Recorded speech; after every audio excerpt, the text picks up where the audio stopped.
ಪ್ರೀತಿಯ ಬಂಧುಗಳೇ, ಎಲ್ಲರಿಗೂ ನಮಸ್ಕಾರ. ಮಾನ್ಯ ಡಿ ವಿ ಜಿಯವರ ಮಂಕುತಿಮ್ಮನ ಕಗ್ಗದ ಸಾರವನ್ನು ತಿಳಿಯುವ ನೆಲೆಯಲ್ಲಿ ದಿನಕ್ಕೊಂದು ಕಗ್ಗವನ್ನು ನಾವು ಕೇಳುತ್ತಿದ್ದೇವೆ. ನಾನು ನಿಮ್ಮೊಂದಿಗೆ ಕರುಣಾಕರ ಬಳಕೋರು. ಇಂದಿನ ಕಗ್ಗ ಹೋರು ಧೀರತೆಯಿಂದ ಮೊಂಡುತನದಿಂಬೇಡ. ಹೋರು ಧೀರತೆಯಿಂದ ಮೊಂಡುತನದಿಂಬೇಡ. ವೈರ ಹಗೆತನ ಬೇಡ, ಹೀರಿ ನಿಯಮವೂ ಇರಲಿ. ವೈರ ಹಗೆತನ ಬೇಡ, ಹೀರಿ ನಿಯಮವೂ ಇರಲಿ. ವೈರಾಗ್ಯ ಕಾರುಣ್ಯ ಮೇಳನವೇ ಧೀರತನ. ವೈರಾಗ್ಯ ಕಾರುಣ್ಯ ಮೇಳನವೇ ಧೀರತನ. ಹೋರು ಉದಾತ್ತತೆಯಿಂದ, ಹೋರು ಉದಾತ್ತತೆಯಿಂದ ಮಂಕುತಿಮ್ಮ.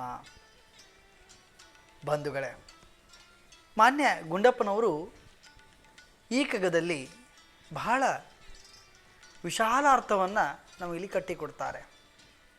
ಒಂದು ಒಳ್ಳೆಯ ಸಲಹೆಯನ್ನು ಕೊಡ್ತಾರೆ. ನಮ್ಮ ಬದುಕು ಹೇಗಿರಬೇಕು, ನಮ್ಮ ಬದುಕಿನ ಒಳಗಡೆ ಒಂದು ಕರ್ತವ್ಯ ಪ್ರಜ್ಞೆ, ಹೋರಾಟ, ಯಾವ ನೆಲೆಗಳಲ್ಲಿ ಅವುಗಳನ್ನು ನಾವು ಕಟ್ಟಿಕೊಳ್ಬೇಕು ಅನ್ನೋದನ್ನು ಭಾಳ ವಿಶಿಷ್ಟವಾಗಿ ಈ ಕಗ್ಗದಲ್ಲಿ ಮಂಡನೆಯನ್ನು ಮಾಡುವುದನ್ನು ನಾವು ಕಾಣಬಹುದು. ಯಾರೇ ಆಗಿದ್ದರೂ ಬದುಕಿನಲ್ಲಿ ಧೈರ್ಯದಿಂದ ಇರಬೇಕು. ಆ ಧೈರ್ಯವನ್ನೇ ಮೂಲ ಬಂಡವಾಳವನ್ನಾಗಿಟ್ಟುಕೊಂಡು ಮುನ್ನಡೆಯಬೇಕು. ಕರ್ತವ್ಯ ಪ್ರಜ್ಞೆಯನ್ನು ಎಂದಿಗೂ ಕೂಡ ನಾವು ಮರೆಯಬಾರದು. ನಮ್ಮ ಬದುಕಿನಲ್ಲಿ ಕರ್ತವ್ಯವನ್ನು ಅಂಗೀಕರಿಸಿಕೊಳ್ಳಬೇಕು.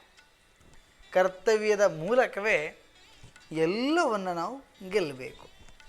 ಆದರೆ ಹೋರಾಟ ಮಾಡುವಾಗ ಅದರಲ್ಲೂ ಒಂದು ಧೀರತನ ಇರಬೇಕು. ಬದುಕಿನಲ್ಲಿ ಅವಕಾಶಗಳು ನೂರಾರು ಇದ್ದಾವೆ.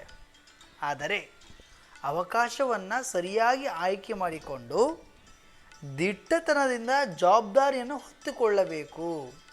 ಯಾಕಂದರೆ ಇವತ್ತಿನ ಪ್ರಪಂಚದ ಒಳಗಡೆ ನಾವು ಗಮನಿಸುವಾಗ ಜವಾಬ್ದಾರಿಯನ್ನು ತೆಗೆದುಕೊಳ್ಳುವವರು ಇವತ್ತು ಬಹಳ ವಿರಳ. ತೆಗೆದುಕೊಂಡರುವೆ ಅದನ್ನು ಸಮರ್ಥವಾಗಿ ನಿಭಾಯಿಸುವವರು ಇನ್ನೂ ವಿರಳ ಇದ್ದಾರೆ. ಹಾಗಾಗಿ ಏನಾದರೂ ಮಾಡಿ ನಾನು ಇದರಲ್ಲಿ ಗೆಲ್ಲಲೇಬೇಕು ಎನ್ನುವ ಮೊಂಡುತನ ಬೇಡ.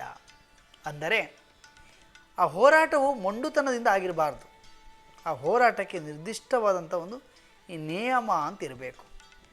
ಇನ್ನೊಬ್ಬರಲ್ಲಿ ವೈರತ್ವ ಮತ್ತು ಹಗೆತನಗಳನ್ನು ಇಟ್ಟುಕೊಂಡು ಹೋರಾಟವನ್ನು ಮಾಡಿದರೆ ನಮ್ಮ ಬದುಕು ವ್ಯರ್ಥವಾಗ್ತದೆ ಅಥವಾ ನಾಶವಾಗ್ತದೆ. ಇದಕ್ಕೆ ಉದಾಹರಣೆಯನ್ನು ನಾವು ಗಮನಿಸುವುದಾದರೆ ಮಹಾಭಾರತದಲ್ಲಿ ಬರುವಂಥ ಪಾತ್ರ ಎಲ್ಲರಿಗೂ ಕೂಡ ಅವನನ್ನು ಮರೀಲಿಕ್ಕೆ ಸಾಧ್ಯವೇ ಇಲ್ಲ. ಅವನೇ ದುರ್ಯೋಧನ. ಆ ಪಾತ್ರವೇ ನಮಗೆ ಸಾಕ್ಷಿ. ಇಲ್ಲಿ ಧೀರತನವೆಂದರೆ ಅದರಲ್ಲಿ ವೈರಾಗ್ಯ ಮತ್ತು ಕಾರುಣ್ಯಗಳೆರಡೂ ಕೂಡ ಸೇರಿರಬೇಕು. ನನ್ನದು ಎನ್ನುವ ಸ್ವಾರ್ಥತೆ ಇರಕೂಡದು. ಅದು ಉದಾರತೆಯಿಂದ ಕೂಡಿರಬೇಕು. ಅಂದರೆ ನಮ್ಮ ಹೋರಾಟದಲ್ಲಿ ನಮ್ಮ ಗುರಿಯೂ ಮುಖ್ಯವಾಗಿರಬೇಕು. ಅಷ್ಟೇ ಅಲ್ಲದೆ ಅದು ಆರೋಗ್ಯಕರವಾದಂಥ ಸ್ಪರ್ಧೆಯನ್ನು ಒಡ್ಡಬೇಕು. ಯಾಕಂದರೆ ಇಂದಿನ ಪ್ರಪಂಚವೇ ಸ್ಪರ್ಧಾತ್ಮಕವಾದಂಥ ಯುಗ. ಹೀಗಾಗಿ ಈ ಸ್ಪರ್ಧೆಯಲ್ಲಿ ನಾವು ಭಾಗವಹಿಸಲೇಬೇಕು. ಯಾಕಂದರೆ ಅನ್ಯಥಾ ಮಾರ್ಗಗಳಿಲ್ಲ. ಸಿಕ್ಕಿರುವ ಅವಕಾಶವನ್ನು ಸರಿಯಾಗಿ ಸಮರ್ಪಕವಾಗಿ ಉಪಯೋಗಿಸಿಕೊಳ್ಳುವ ಮೂಲಕ ಸ್ವಾರ್ಥ ಸಾಧನೆ ಇಲ್ಲದೆ ಲೋಕ ಕಲ್ಯಾಣಕ್ಕಾಗಿ ನಮ್ಮ ಬದುಕನ್ನು ಹೃದಯ ವೈಶಾಲ್ಯತೆಯಿಂದ ಸಮರ್ಪಿಸಬೇಕು. ಇದು ಬಹಳ ಕಷ್ಟದ ಕೆಲಸ ಮಾತ್ರ ಇದು. ಯಾಕಂದರೆ ಹೃದಯ ವೈಶಾಲ್ಯತೆ ಎಲ್ಲಿದೆಯಪ್ಪ, ಇದು ಯಾರಲ್ಲಿದೆ ಹುಡುಕಬೇಕು ನೋಡಿ.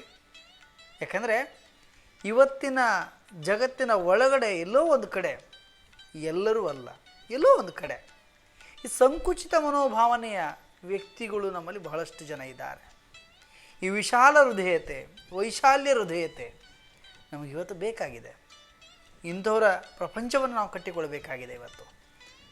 ಹಾಗಾಗಿ ಆ ಮೂಲಕವೇ ಹೃದಯ ವೈಶಾಲ್ಯತೆಯಿಂದ ನಮ್ಮನ್ನು ನಾವು ಸಂಪೂರ್ಣವಾಗಿ ಅರ್ಪಿಸಿಕೊಳ್ಳುವ ಮೂಲಕ ವಿಶಾಲ ಹೃದಯಿಯಾಗಿ ಜೀವನದಲ್ಲಿ ಯಾವುದೇ ಕ್ಷಣದಲ್ಲಿಯೂ ಯಾವುದೇ ಜವಾಬ್ದಾರಿಯನ್ನು ಹೊತ್ತುಕೋ ಹಾಗೂ ಉದಾತ್ತ ಭಾವದಿಂದ ಹೋರಾಟವನ್ನು ಮಾಡು ಎಂದು ಮಾನ್ಯ ಗುಂಡಪ್ಪನವರು ಕೊಡುವ ಸಲಹೆಯನ್ನು ನಾವಿಲ್ಲಿ ಶಿರವನ್ನು ಬಾಗಿಸಿ ನಾವು ಅದನ್ನು ನಮ್ಮ ಜೀವನದಲ್ಲಿ ನಮ್ಮ ಬದುಕಿನಲ್ಲಿ ಅಳವಡಿಸಿಕೊಳ್ಳಬೇಕು.